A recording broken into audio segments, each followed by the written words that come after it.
Hi hello friends, welcome to G channel. അപ്പോൾ നമ്മൾ ആപ്പം ഉണ്ടാക്കാൻ പോണേ. അതിനുള്ള ബാറ്റർ എങ്ങനെ തയ്യാറാക്കണം നോക്കാം. ആദ്യം 250 ml 3 കപ്പ് പച്ചരി, 1 കപ്പ് തേങ്ങ, 1 കപ്പ് ചോറ്, പിന്നെ കുറച്ച് തേങ്ങാ വെള്ളത്തിൽ നമ്മൾ പഞ്ചസാര ചേർത്തിട്ടുണ്ട് കേട്ടോ. ആദ്യം പച്ചരിയുടെ പകുതി ഭാഗമെടുത്ത് നന്നായി അരച്ചെടുക്കാം. ഇനി അരച്ചെടുത്ത മാവിൽ നിന്നും 2 സ്പൂൺ മാവും 1 കപ്പ് വെള്ളവും ചേർത്ത് നന്നായി കുറുക്കിയെടുക്കാം. കുറുക്കിയെടുത്ത മാവ് നന്നായി തണുത്ത ശേഷം ബാക്കിയുള്ള അരിയും ചോറും തേങ്ങയും തേങ്ങാവെള്ളം ചേർത്ത് നന്നായി അരച്ചെടുക്കാം.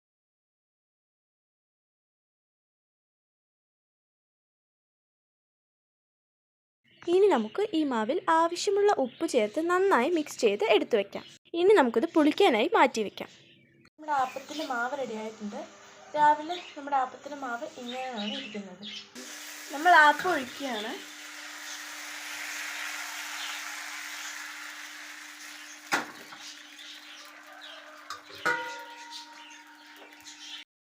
അപ്പോൾ നമ്മളുടെ ആപ്പ് റെഡി ആയിട്ടുണ്ട്. കടലക്കറിയുടെ വീഡിയോ നമ്മൾ മുമ്പ് അപ്ലോഡ് ചെയ്തിട്ടുണ്ടായിരുന്നു. വേണ്ടവർ കാണാം കേട്ടോ. അപ്പോൾ thank you for watching this video.